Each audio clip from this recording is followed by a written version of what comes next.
So welcome to today's webinar, a crash course in futures, where we're going to talk about what futures thinking is and what futures practice is and why it matters for Portland State University. I'm Laura Nissen, and I am a Presidential Futures Fellow here at Portland State University, and I'm pleased to be your host, and we'll offer some initial overview of futures practice. I just want to give a shout out to Professor Liz Sharman, Director of our Graphic Design, and PSU student Ariel Fogden for our amazing logo. The future is plural, and we'll be talking some about that, but the image you're seeing on your screen was developed out of our collaboratory work, and we're very, very proud of it. We like it a lot. So I want to start in just a moment with what I hope will be an energizing and inspiring webinar, and I'll introduce my fellow panelists. But I want to just take a moment here at the start of the webinar to acknowledge the very intense complexity that we're all managing right now. I want to acknowledge the furlough messages and situation that are going on at our university, feeling very much like a scary future. A lot of uncertainty and anxiety in the air. So I just want to acknowledge that. I want to acknowledge the more than 100,000 people in our country lost to COVID and the many communities who are suffering, and the extraordinary reveal of inequity that has been exposed because of that. I think we're all holding that, caring deeply about that, and then acknowledging the deaths of Ahmaud Arbery, Breonna Taylor, George Floyd, the deep pain and unrest that is resonating from police violence against communities of color throughout our country. All these things are very much in the air as we think about what the future means for us here at PSU and across the country. So if you just join me in a moment to take a deep breath and get our intentions straight, that the reason we're here today is to really take a deep look at building a better future.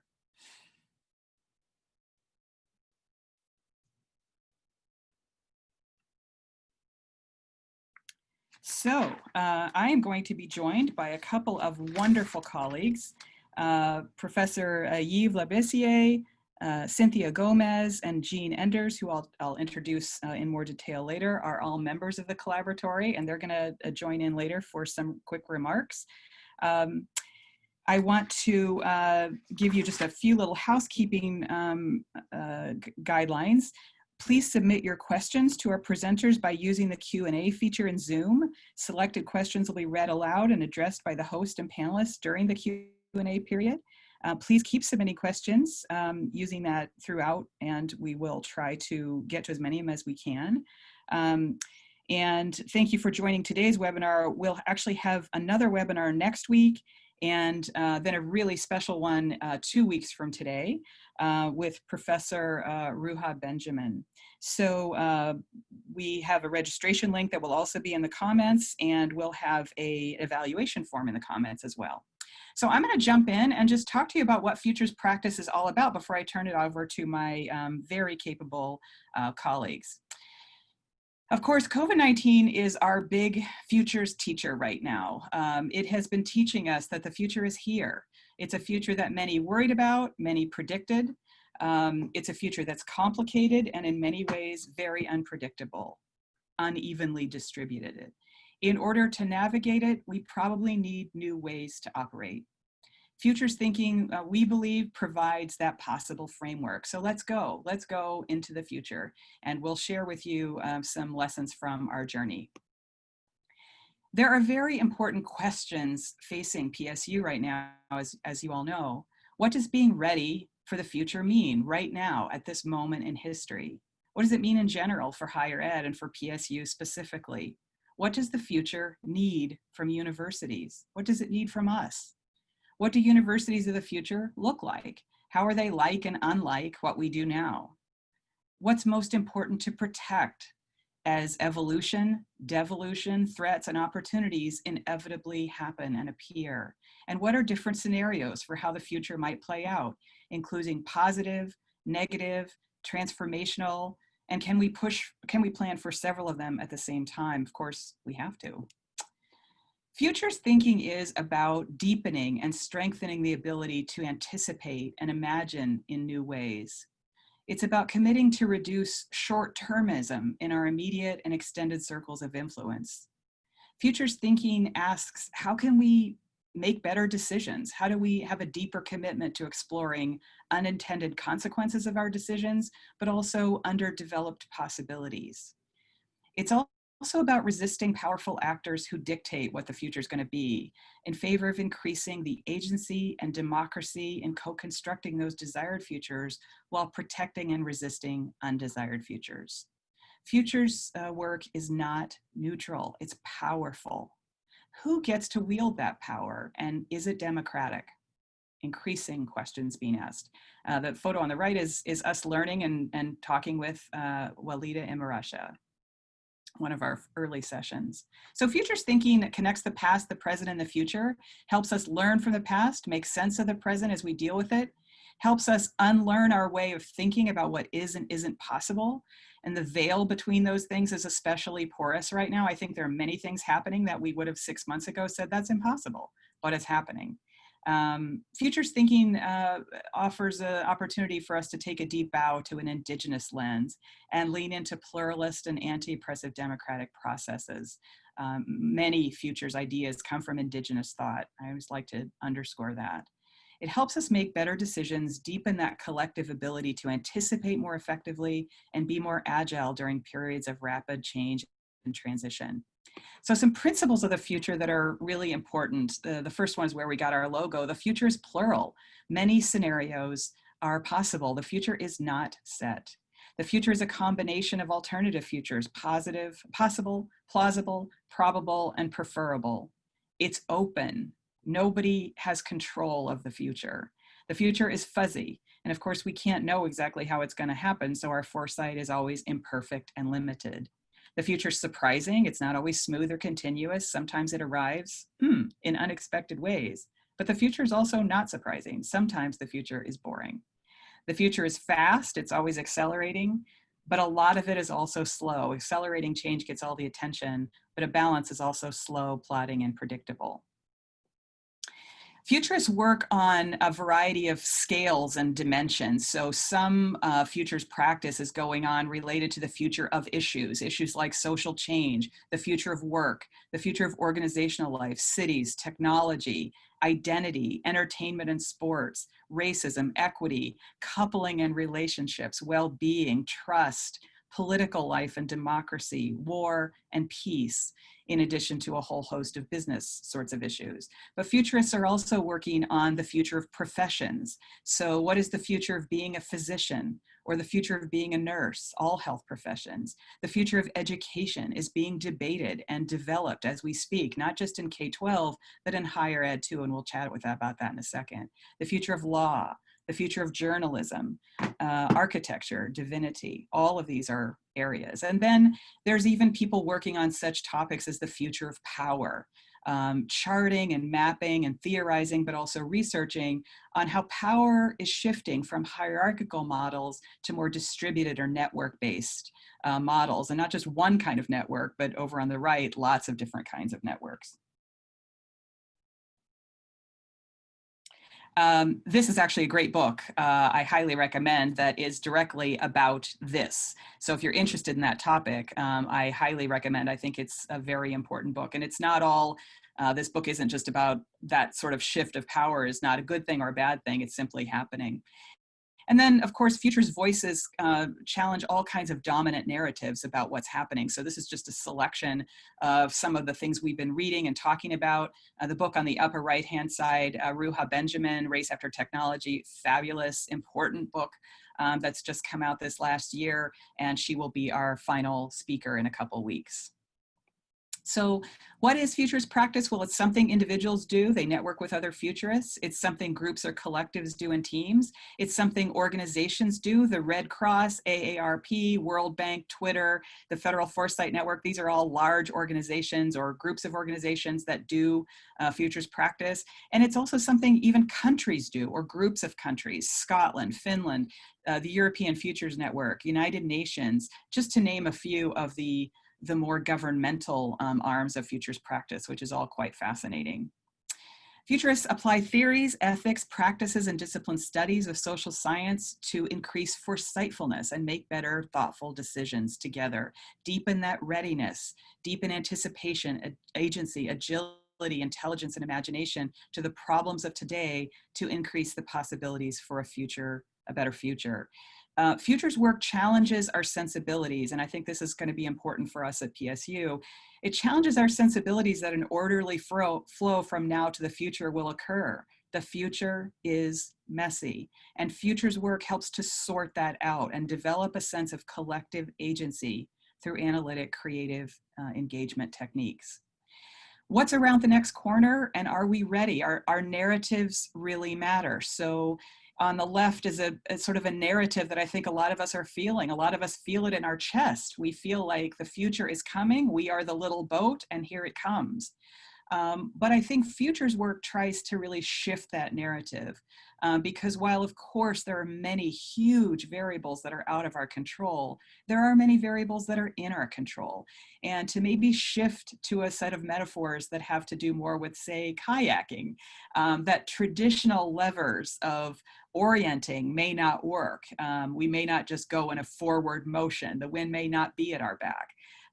The tempo is going to be dictated by the risks we're in, the multiple overlapping issues that we're dealing with, and that success is messy, and it's ultimately going to depend on our collective action. We're always going to feel some of the left, but the goal of futures work is to give us more tools to feel more like we're on the right side. So the future of higher education is a huge issue right now, and lots of national crisis language, mergers, closures, graduate school shrinkage, bipartisan political pressure and partisan political pressure, lots more expectations with decreasing funding. The context of higher education is grappling with increasing complexity. New knowledge is coming on faster and more intensely than in any other time in recorded history, and just issues like tech and climate change themselves play a huge role. One of our friends from the initiative, Brian Alexander, is a faculty member in Washington, D.C. He has written a new book called Academia Next, The Futures of Higher Education.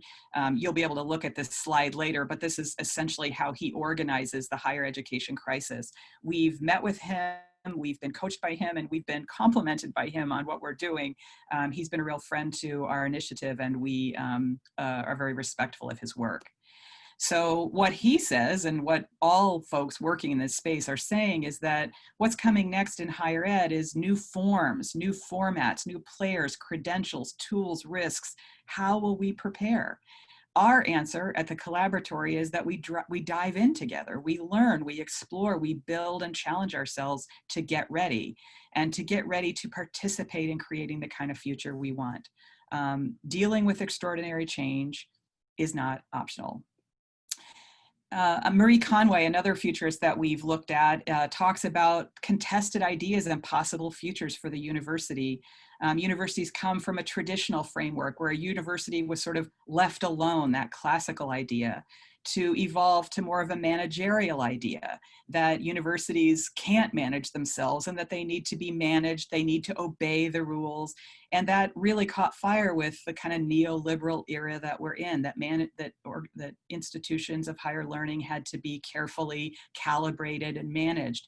In more recent years, that continues, but there's also a lot of redesign, a lot of contemporary and experimental work going on to redesign what goes on.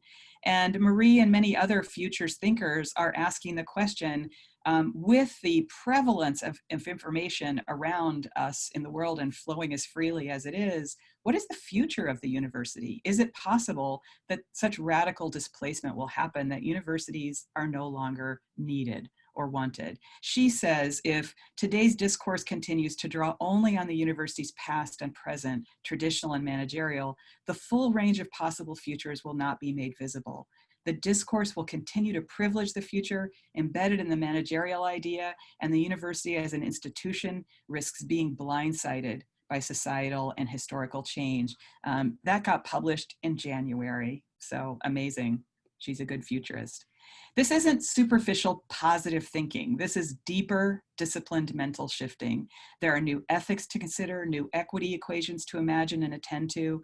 Finding agency amid dark projections and precarity is challenging, but that's what this is about. Finding a vision of specifically how will we be part of the recovery and transformation of our communities is essential, it's vital. Strategy, sort of as we've come to think about it, is probably not enough anymore. Strategy is better than nothing, but it's probably not enough, not flexible enough, not big enough to get to where we want to be. And I think this fall, and the way we're talking about all universities coming back this fall, everyone's planning for 3 or 4 different scenarios. Complexity becomes the norm. Strategic planning can only hold so much complexity. Futures or foresight can hold a lot more. Reinvention with some improvisation will be a new norm. So levels of future proofing to think about for universities. Our purpose, is our purpose evolving? Our social legitimacy, are we trusted and valued? Can we flex and evolve as an organization? How will roles, administrative, faculty, and student change in the coming years as a type of work and engagement? We're part of a community ecosystem beyond the university itself. How will the future of cities impact the future of urban universities? And we're part of a global community as well. Geopolitics will shape our local reality. We know we're in a hostile historical period for knowledge work. How will we adapt? And now, of course, we're at a site of deep COVID-19 complexity between housing, classrooms, digital divide, revealed precarious funding streams, and other types of COVID-related equity and inequity. What is our emerging role in recovery? So our collaboratory has met all year. We are a presidential initiative initially taking shape last year and brought to reality by President Percy last summer. Our goal was to bring a cross-section of people together from across campus to dive into all of this and deliver ultimately a list of recommendations to President Percy about what we thought might make PSU more future ready. We have been busy working with internationally known futurists, teaching us, consulting with us. We have been having thriving, lively, and committed conversations. You can look at our website, which is linked there and also be linked in the comments, to dive in more deeply. We'll offer some early recommendations at the close of the webinar next week. And these are just some shots of us doing what we do pre and post-COVID. Great people. It's been a wonderful year. So why futures practice spaces at PSU? To build futures thinking capacity across our university, to organize a clearinghouse, create shared space, coach and learn together about futures practice in higher ed, as well as in all the other spaces that we intersect with, learn from futurists, and grow our institutional footprint. We really are beginning to be recognized by several notable folks working in this space as one of the first universities to do futures practice the way that we are. But also to stoke curiosity, build that shared vocabulary, and catalyze relationships with a futurist eye on our shared challenges. We want to continue this collaborative journey, and we'd like to invite all of you to join us. On our website is a comment form, and if you're interested in coming along after you've heard the rest of the webinar, we welcome you to drop us a note and we'll let you know when additional opportunities open up. One of my favorite futurists and big thinkers is Arundhati Roy. She says, historically, pandemics have forced humans to break with the past and imagine their world anew. This one is no different. It is a portal, a gateway between one world and the next. Futures practice invites us to consider what our future might be as a university. So these are our additional webinars, and I'm going to get ready to invite my fellow panelists to come on, and I'll be turning things over to them. But in closing, I'd just like to ask us, what kind of story will we write about what happens next at PSU? A thriving PSU belongs in Portland and in our region's future, contributing, learning, co-creating, I would say restoring and rebuilding.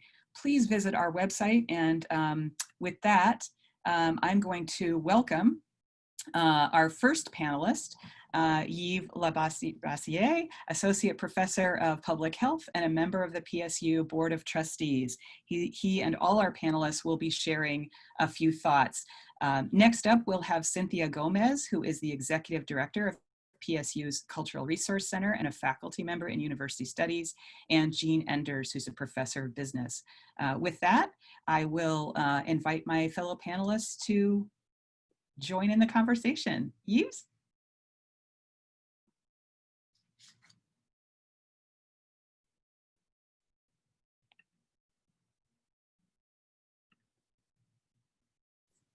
I'm muting myself. Thank you again, Laura, for the introduction. I would like to focus my comments on the question, just sharing the most powerful learning experience that we've had being a part of the Futures Collaboratory, and what this means, what I think, or my hopes are for PSU's future. So probably one of the biggest insights in participating in this collaboratory, this futures thinking, is that in order for us to move forward and be able to confront some of the biggest challenges that face us as a global community, as an academic community, that we have to transform in ways that are fundamental. So what does it mean to transform in ways that are fundamental to who we are? We can no longer make progress in incremental fashion, right? And I think that there are ways in which we've been conditioned, or we've been practicing progress in an incremental way. But when the challenges that we face proliferate in exponential ways, right? When we face things like pandemic and the kinds of violence that we're experiencing locally, globally, systemic oppression, racism, the levels of global inequities, that incremental progress is a challenge for us. We don't have an immigration problem. We have climate change that, combined with structural oppression and embedded inequities, that's causing mass migration around the globe, right? So we have to think in ways that are just much more interdisciplinary, integrated, much more complex. So this idea around thinking, resisting at all possible this way that we see problems in micro, decontextualized ways as an important ethic in the futures thinking. And one of the important insights is to face this is a shift in imagination.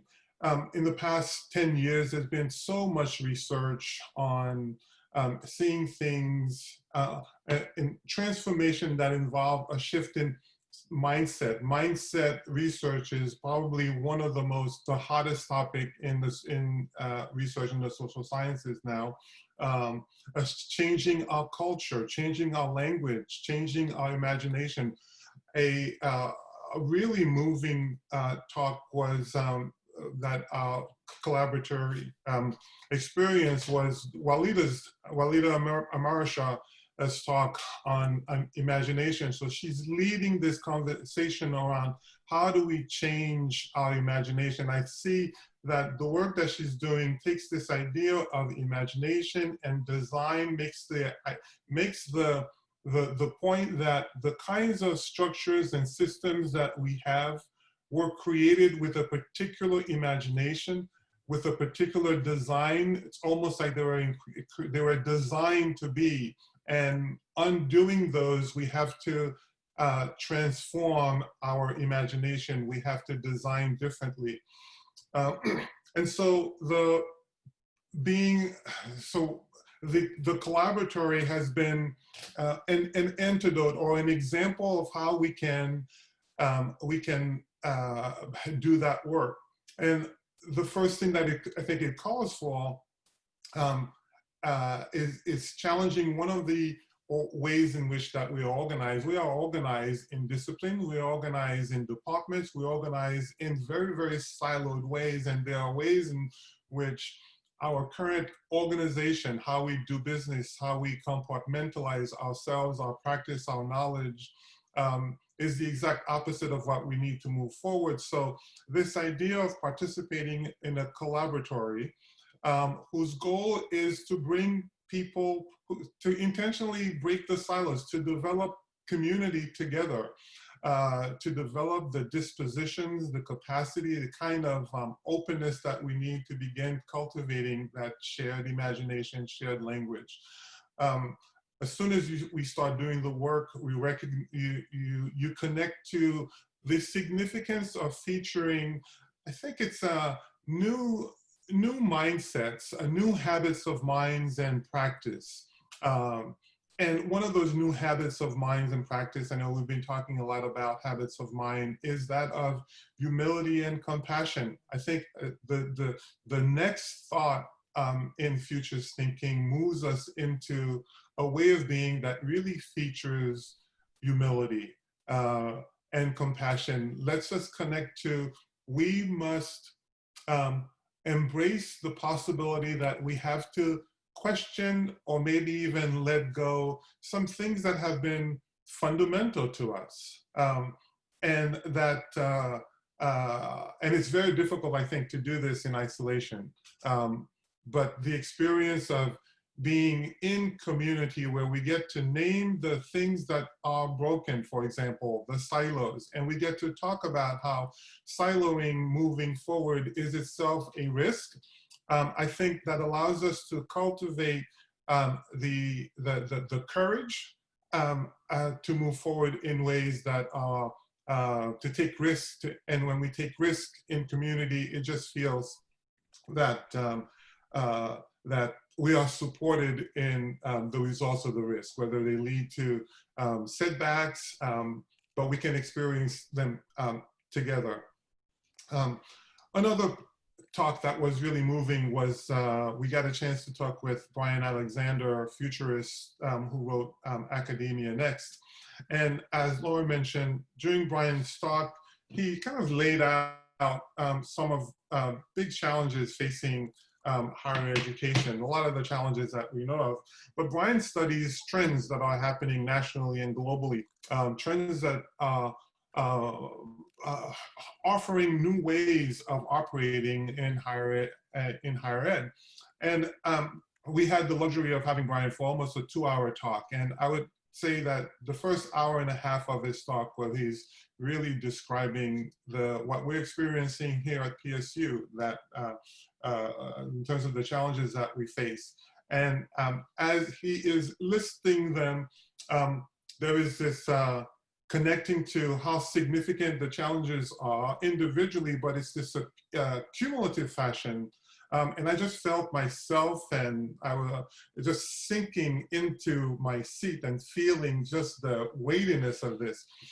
And then the last third of his talk, Brian started to talk about some of the trends, some of the possibilities, and it was quite powerful because I experienced the exact opposite of this week. I started to feel really excited about the possibility for higher education, but probably what I was connecting to is the possibility for Portland State. I think I connected to some of the things that the aspects of the trends moving forward.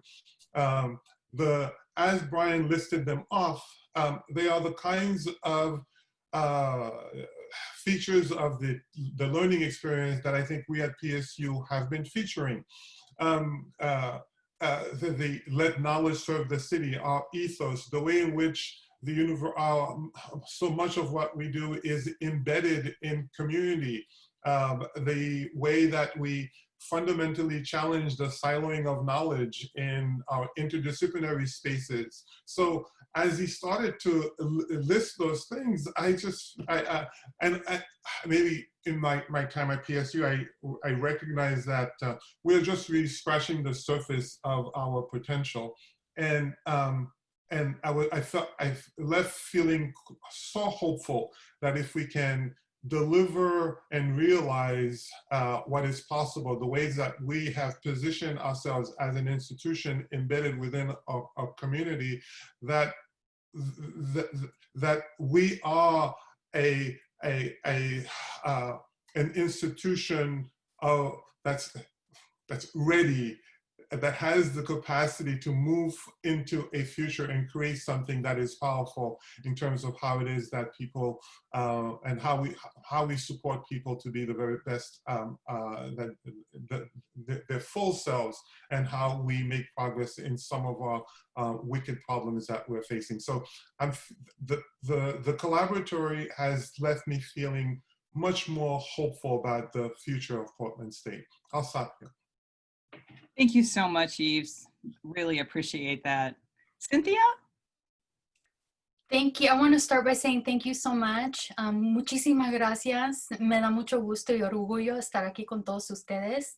I'm very pleased to be here with you all today. As we speak, the NAACP is holding a eulogy. The gathering is a response to the murder of George Floyd in the hands of Minneapolis police officer Derek Chauvin. We must do better. Responding is never enough. We must plan and build a new world that addresses systemic oppression head on. And I think PSU is positioned to do that. The futurists that I've been learning from during my time as a member of the Futures Collaboratory have a thing in common that I've noticed throughout, and that is that they all say that we need to be able to tell our stories better. And storytelling as an art needs to be something that we have to embrace more readily. And the systemic thinking that we've been trying to fix things in the past are not working. Foresight efforts, I learned, are dynamic, cyclical, multimodal realities, that they react and behave very much like the natural world. And I can't say enough how important it was to hear Walida and Marisha speak to us about this work around imagination is so important, I think, to me in my development as a new futurist, and this idea of myth building through narratives, imagining a world that we can embrace and make real. And I think that COVID has taught us more than any other moment in the past how quickly we can pivot if we're forced to. You know, and before, what I used to say to my communities that I was working with is, right now there isn't a will to make this change. And now I'm seeing that it doesn't just take will, but that we can actually make this change happen through other means. I think foregrounding lived experience is one of the most important things that we can do. And lived experiences of marginalized communities are great teachers.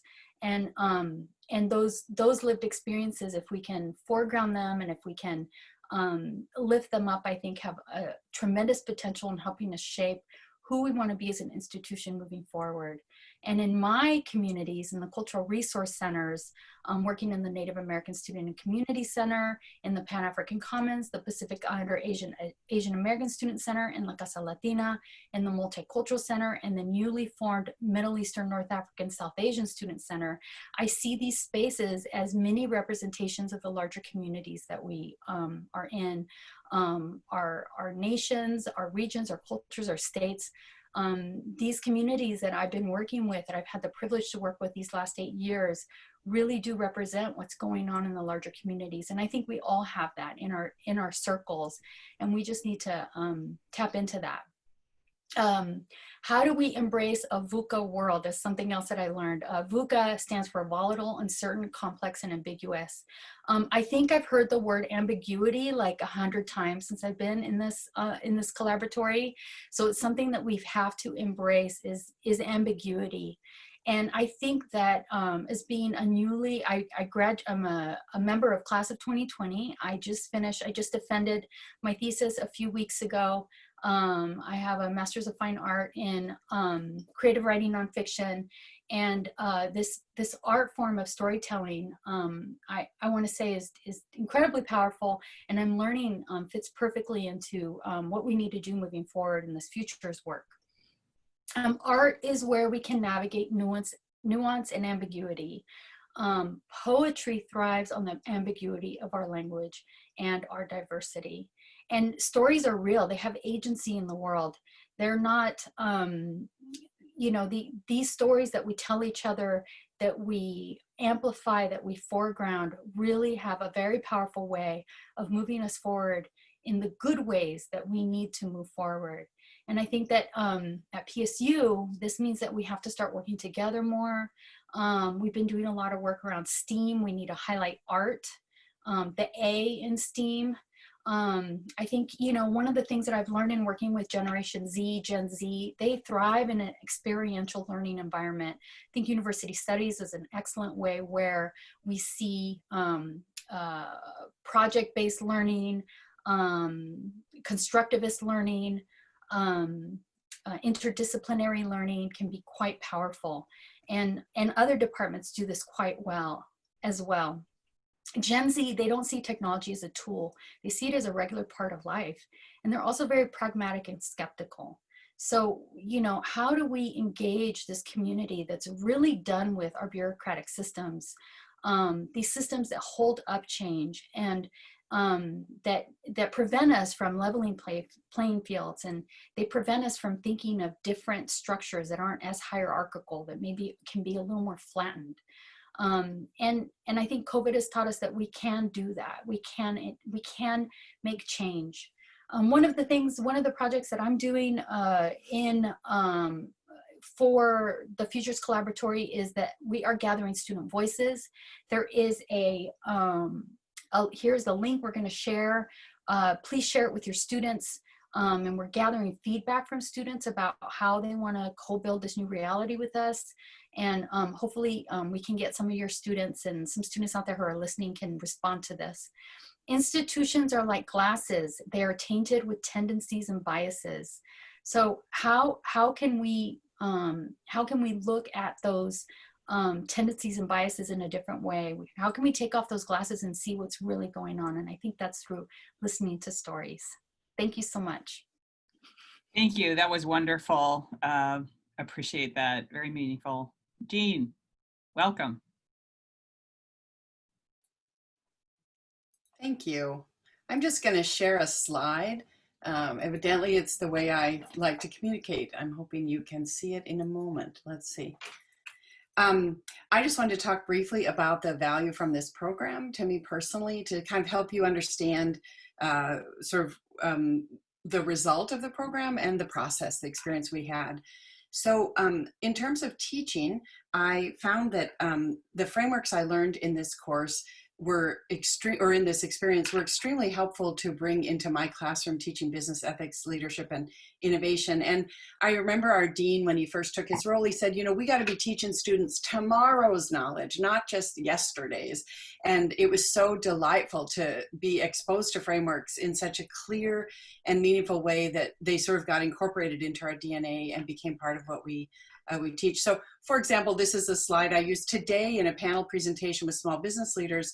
As Cynthia mentioned, this VUCA environment, this VUCA notion that, you know, we just got to pat ourselves on the back that we're sort of living in this difficult environment. And I had language for that, and they appreciated the framework. Also, research opportunities. We did have a paper accepted, a panel with 3 papers accepted to a great conference at MIT in June, which unfortunately has been canceled. But that's just an example of how we could take this futures research and put it immediately into, in my case, my current work on ethics and leadership, and enhance it and deepen it. And frankly, there's something so appealing about modernizing, you know, feeling like we're running ahead of the curve. And so much of what we learned in the collaboratory gave us exposure to this ahead of the curve thinking. Also, you know, a collaboratory like this means that we are gathering with people from different departments, disciplines. It wasn't just all faculty, it was faculty, staff, some administrative leaders, some leaders who do a lot of interface with the external community and our stakeholders there. And we're talking about burning issues, and we're learning and growing together. And that is the way, I'll tell you, you know, you're going to improve organizational culture by calling people to action and having them operate together with their hearts and their heads, you know, simultaneously. And then any institution or organization should be interested in providing professional development opportunities. And I think we overlook that sometimes because we think our enterprise in and of itself is professional development. We're always learning. But for me, this was a huge employment perk, I would say, in that I've been engaged in design thinking and innovation processes, which have a similar feeling to futures thinking. But this expanded that and took me into a much deeper world of what else can happen in design and innovation. And I see it for our university as stopping us from, like, we're either going to be on campus or online or a little bit of hybrid, and we have these categories and we apply value to them and we charge for them. That's a kind of this or that mindset. And I feel like futures thinking just cracks it all open to, like, what if? Also, as a German literature undergraduate major, this opportunity in futures thinking to blend art, humanities, science, and then my current field in professional business work, to blend that all together in scenario planning. It's so fun and so powerful. So I just wanted to share, if I were president of an urban university, just, you know, any urban university, I would want the following. I would want an agile university-wide structured process for reinventing ourselves. I would want a community of colleagues all across all jobs divisions, you know, units, union certification, whatever, who understand futures and things like design, innovation, and systems thinking. And I would want communities of regular practice who use structured co-creation processes to consistently consider, all the time, consider, and then build out new models for the future urban university. So those are sort of just some of the thoughts of the value I got from this wonderful collaboratory. And I've been kind of a raging fan, so you have to calm me down. Thank you. Thank you, Jeanne. That was great. And I want to underscore what we do as a futures group of colleagues is a practice. It's not an event. It's not a conference. It's not a meeting. This is a type of professional practice. So I just want to thank all of the panelists, and we'll take a couple of questions here. One of them, Sonia Taylor, hello, says, I've struggled with how to lift up and access marginalized voices as stories to learn from in ways that is respectful and not cultural appropriation. To me, a paragraph verbal acknowledgement doesn't seem like enough. Do you have suggestions there? I mean, I would love to invite my panelists to come on, and do you have thoughts about that and how that intersects with our futures work?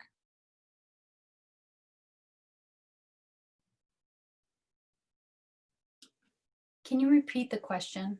I have struggled with how to lift up and access marginalized voices as stories to learn from in a way that is respectful and not cultural appropriation. To me, a paragraph verbal acknowledgement doesn't seem like enough. Do you have suggestions there? I think, yes.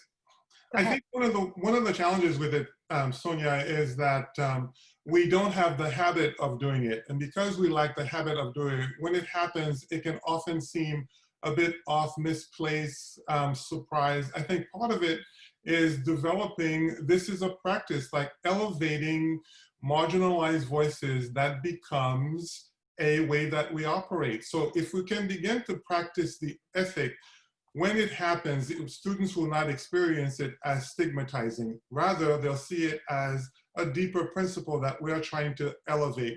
It's the deeper principle of how we practice equity in community. I think that's one of the strategies that could be used. I think there's a lot of lessons to be learned from popular education methodology and constructivist learning theory. So I would just encourage you to do your research, you know, just study it a little bit more, learn from those communities that do that work well. There's a lot of community organizations that do that work and that are very successful in doing it. And then I think there's just a lot of literature, also just learning from the students themselves. How is it that they would like to share their stories? How do they show up? And partner with the Cultural Resource Centers. We're doing this all the time. Check out the Cultural Resource Center's website. We are prolific. We have tons of stuff going on. Check our Facebook pages. You can see how we've done it in the past and how we're doing it in the future. So that, just this evening we're having an event, on remotely. So just encourage you to just broaden you're knowing around it. Yeah, sorry. No, Jeanne, go ahead. Oh, I just wanted to say, so Laura's introduced us to a lot of games, so Yves talked about practices. what I think is quite beautiful when you try to co-create a scenario or co-create a future. So Sonia, I know you to be such a caring and diligent teacher. You know, this idea that people with relaxed brains, you know, that there could be an opportunity to participate and speak your voice in a low stakes setting. And so some of the games from the Futures Collaboratory might be of interest to you. It, you know, doesn't have to be official full story. It can be starts of co-created conversations where voices are important, and difference and diversity is what is like yields value because you have a scenario now you never expected, that kind of thing. So all I was going to add is that I think it's a perfect kind of question to come back to say, what does the future need from us? So in your question, Sonia, I very much hear that there's sort of a pull of the future. The future needs us to be better at this, to evolve in these equity-centered ways that are so important to us. The future needs this from us. I think really paying attention to that too. Thinking about what are the tools that maybe we haven't considered, or the methods we haven't considered that may be linked to the past, maybe linked to the present, but also maybe sort of out there on the edges that we haven't thought of. And so all these ideas, I mean, it's a perfect example of just the kind of things we play with in the Futures Collaboratory related to real world challenges. So with that, we are out of time. We're actually over time. This has been a wonderful, I want to really thank my panelists, Cynthia, Jeanne, Yves, thank you so much. Thank you to the audience. And please, everyone, come next week. We'll have another panel and another dialogue where we're going to jump deep into scenarios that we have developed, as well as share our early recommendations. Again, thank you all so much. It's been wonderful spending time with you, and we will see you in the future. Bye-bye.